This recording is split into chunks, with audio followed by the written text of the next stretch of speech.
Hello fellow hikers, my channel Swiss Hiker Chick is literally committed to help you benefit from all the research I've done in planning out through hikes in Switzerland. So check out my other videos featuring a variety of through hikes, via ferratas and even a smuggler's trail. Let me tell you a little bit about the Tour du Mont-Blanc or TMB and why it has become so popular in recent years. The Mont Blanc, which is over 4,800 meters tall, is the highest summit of Western Europe and sits between France, Italy, and Switzerland. Hiking around it covers 170 kilometers and climbs over 10,000 meters. That's considerably more than Mount Everest, from sea level all the way to the summit. It takes approximately 11 days, spending a few days in all three of those countries. I really wanted to hike the entirety of the TMB, and even though there's a lot of information online, it still took months of work and research to create maps and figure out exactly how to do it. So hopefully you'll find this video helpful and give me a thumbs up or even subscribe to my channel. Thanks in advance! Plan on spending about $4,500 if you go through a touring group. But you can do this under $1,000 by planning the trek yourself, while still staying in altitude huts, just like the organized groups. Of course, you can save even more money by camping, but that is tricky due to camping regulations, notably in Italy and Switzerland. If you find advertisement for doing the trek in 7 days or so, that means they're not hiking the entirety of the trail and just taking you to some highlight stretches here and there. The exception are running tours that can do it in 7 days. I personally was fine spending about $1,000 for the entire 11-day trip, as that covered lodging and all-you-can-eat dinner and breakfast every day. It was wonderful to hike with a backpack that only weighed a few pounds. It's true, when all you have to carry is minimal clothing, a lightweight sleeping bag liner, a few toiletries, and a few snacks for lunch, your backpack can stay really light. You can start the trek anywhere you like, but in the town of Les Houches, which is right next to Chamonix, there is an official arch, and it's fun to use that as your start and finish point. Chamonix is probably the easiest place to get to on the trail, as there are so many buses going there every day from Geneva Airport or Geneva City Center. You can hike the loop clockwise or counterclockwise. Just know that the majority of people hike counterclockwise. So not only is it easier to go the same direction, but since you make friends along the way, it's nice to see them again and again over the course of the trek. But then if you would rather be alone, you might prefer going clockwise. Just expect to be crossing lots of people around noon. The two websites that helped me the most in the planning phase were the official website www.montourdumontblanc.com, which is a streamlined platform listing over 40 different altitude huts that you can book directly on their website. The other website that I really liked was tourdumontblanchike.com. The creator, Mags Nixon, has a lot of helpful hints for public transportation, the breakdown of different stages, but mostly information about the huts. For just $15 or so, I ordered her PDF book called Tour du Mont-Blanc Refuges.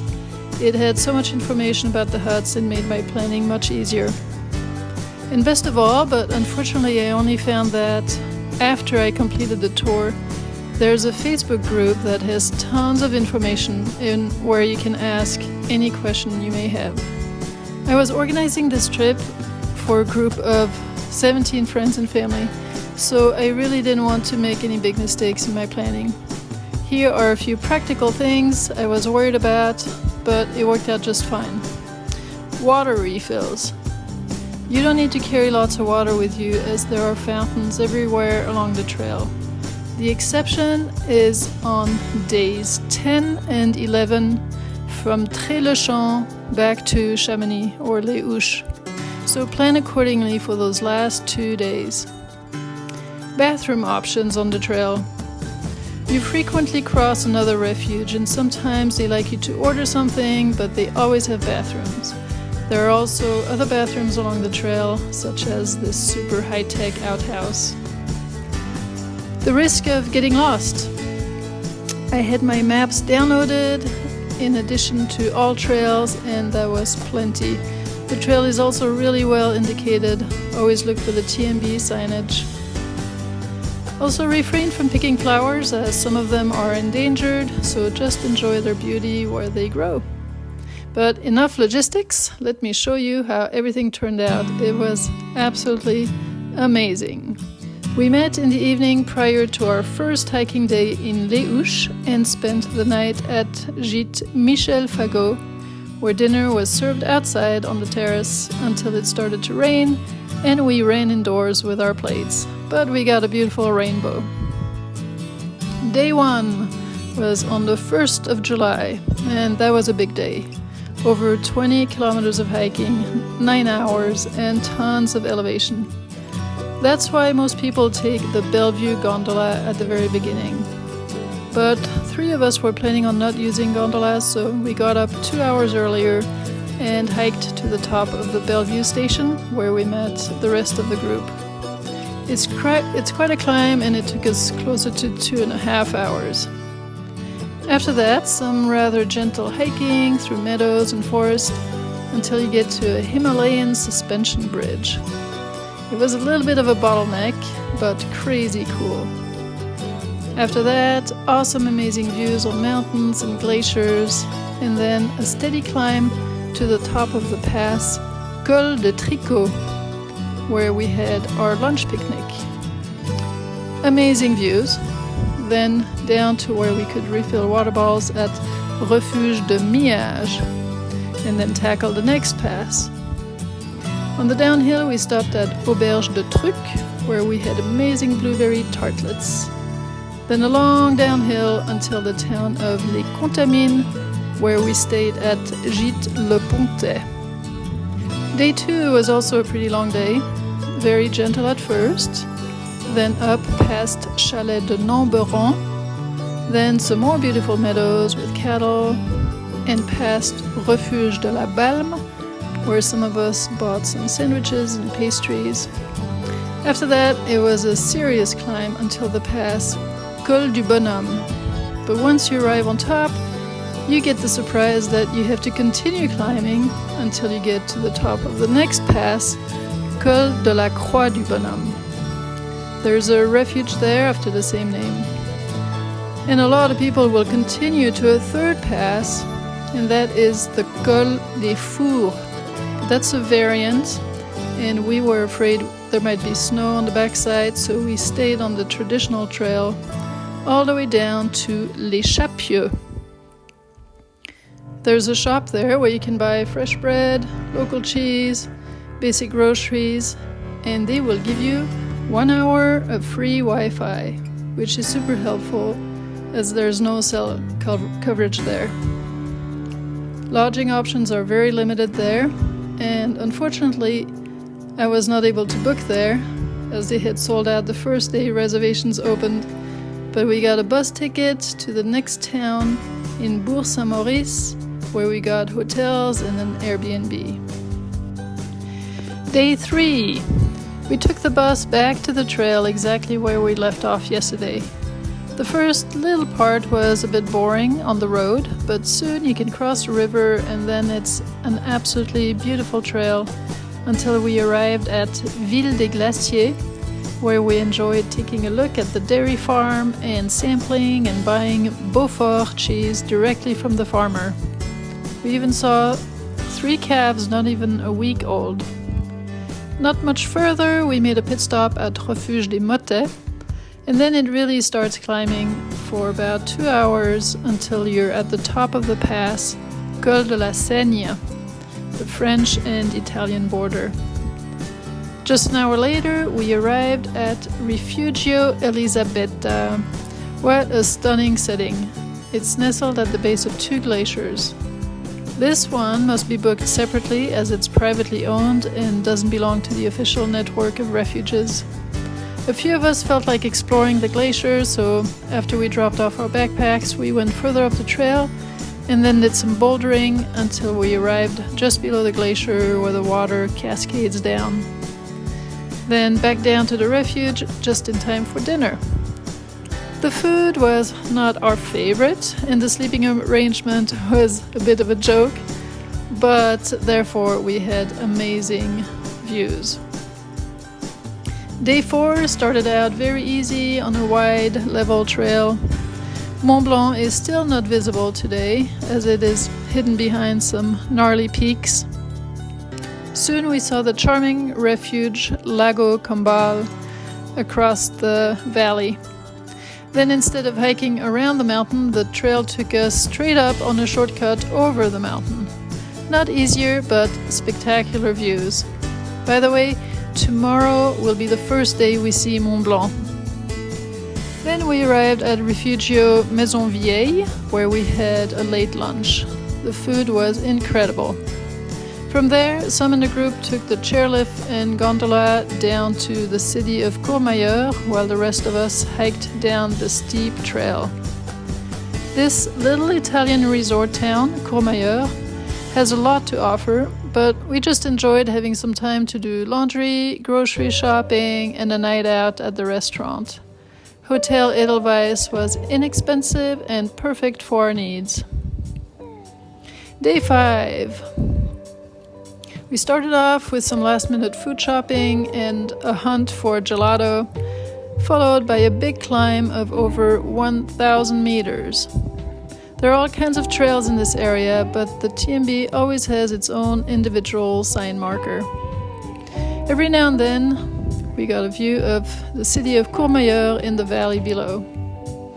When you arrive at Refugio Bertone, you are so tempted to stop there for lunch because it is so charming and with such a nice view. But just keep going a tiny little bit further and boom, there is Mont Blanc in all its splendor. Now that's a perfect spot for a picnic.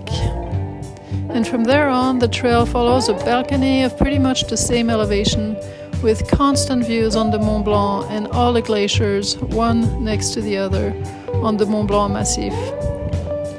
We were so lucky with the weather, and the wildflowers were endearingly charming. Soon we arrived at our place for the night, Refugio Bonatti. This one also must be booked separately by email.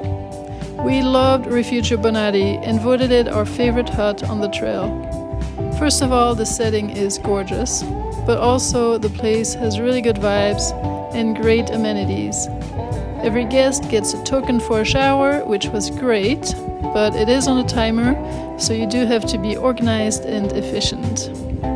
There's a room for hanging your laundry if you want to hand wash, and if you want to explore the mountain above, there's a charming trail that takes you uphill across a stream and to a little prayer nook on a boulder. I even got to have a staring contest with a marmot.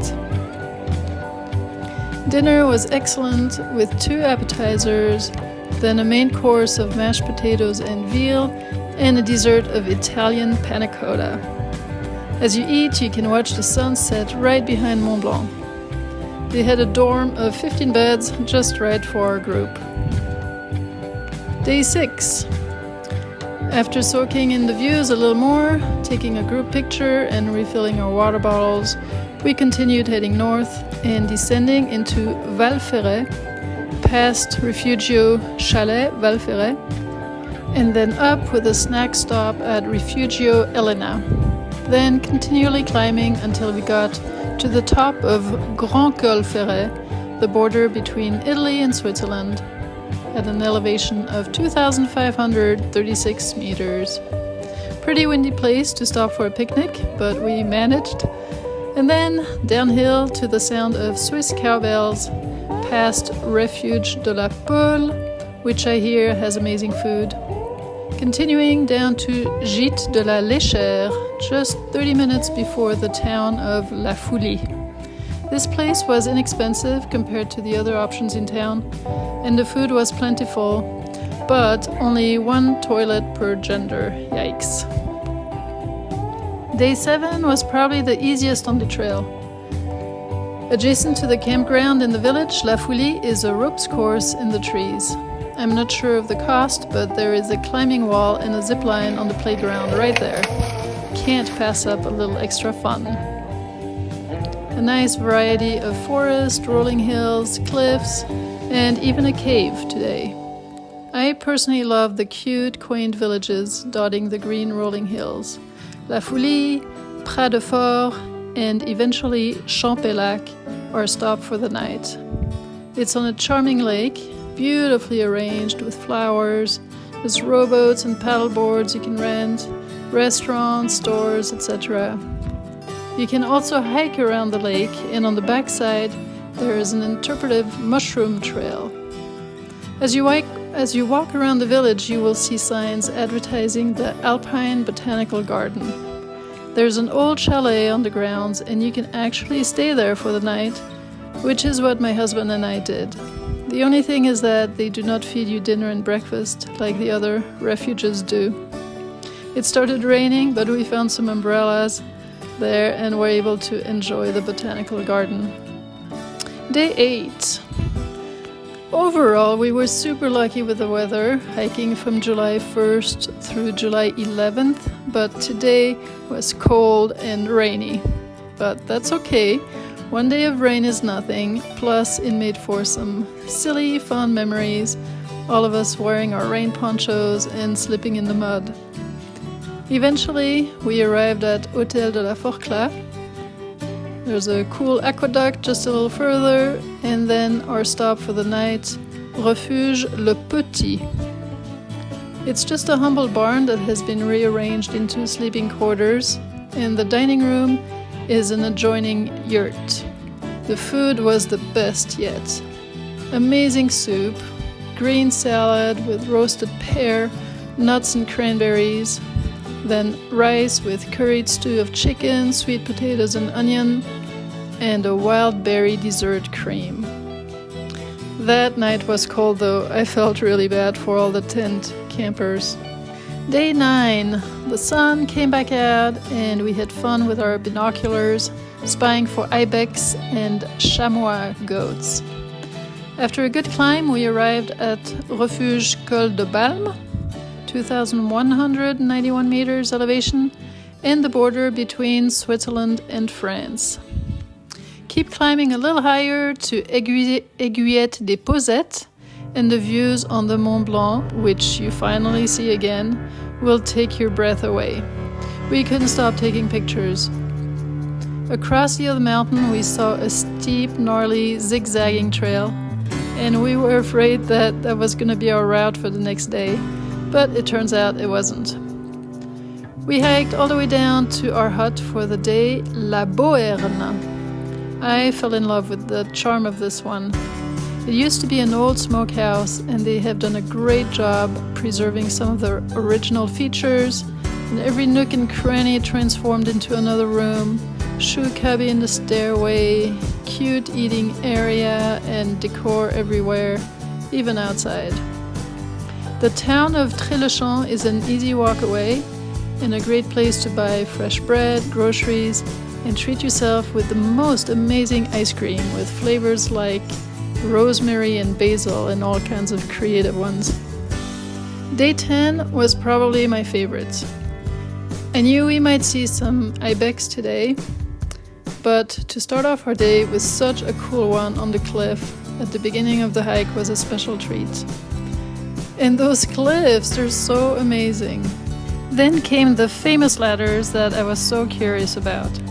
They were so fun, and there was one after another, not to mention more steps and stairs. Absolutely safe, but crazy fun.